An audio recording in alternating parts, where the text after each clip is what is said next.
Hello and welcome to another class. We are going to solve questions on factorizing quadratic expression. So let's take a look at the question here. X squared minus 6x plus 8. We want to factorize this expression. How to factorize? We go step by step just like in the last video. So we have step number 1. Step 1 here. So we have to find the product of the first term, the first and last term in the expression. What's the first term? The first term is x squared. And what's the last term? The last term is plus 8. So the product of this will give us plus 8x what? Squared. Are we there? So we have step 2. What is step 2? Step 2 is to find terms in x that gives plus 8x squared and minus 6x. What is minus 6x now? Minus 6x is the middle term. So we look forward for the product of terms, which is plus 8x squared. Product of terms plus 8x squared and the sum of terms. Sum of terms, which is what? Minus 6x.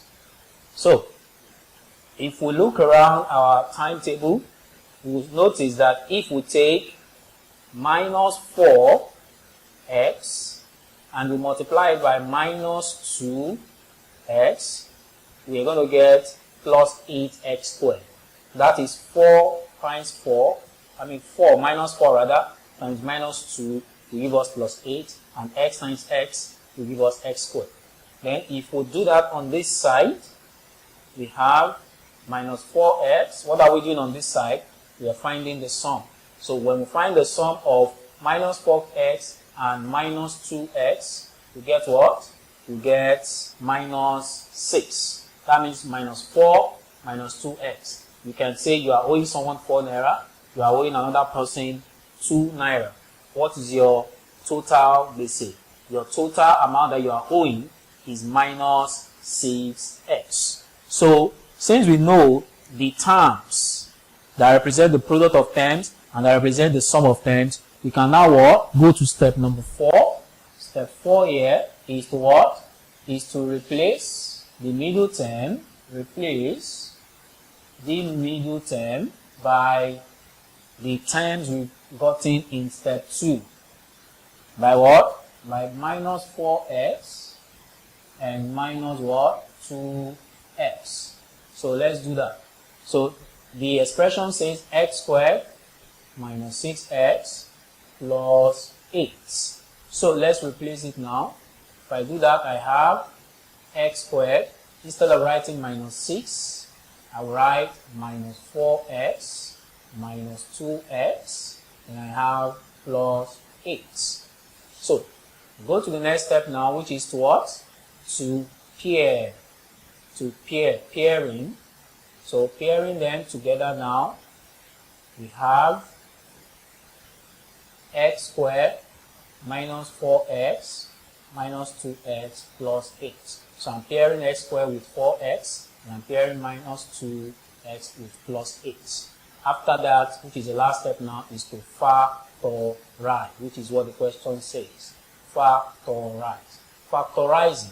Look closely at the first bracket. What is common in the first bracket is x. Bring it outside. Open the bracket. There's one more x left, what? Inside. Minus, there's what is left here is what? 4. You see that? Then here, what is a common factor here? It is 2. You know the reason? 2 can divide itself without leaving a remainder, and can divide 8 without leaving, it will leave us what? A remainder of 4. So 2 is a common factor, so we bring that out. So open the bracket, x will be left here. Then be careful at this point. Remember in the last lesson I said, whatever you have in this bracket must be what you have in this bracket. So you have to do minus times plus. So it is a minus times plus here that will give us the sign that we are going to write here. So minus times plus is minus, and of course 2 in 8 will give us 4. So you can see that we have the similar thing in the two brackets. So we write one of them, then we join these and these together. So we have x minus what? 2, which is what? The answer. So we've been able to factorize the expression x squared minus 6x plus 8. These are questions that come out in WAEC exams, and I hope you've been able to learn one or two things. You understand? We'll see you in the next video, and please keep solving mathematics. Mathematics is simple. Mathematics is lovely. Have a nice day. Bye bye.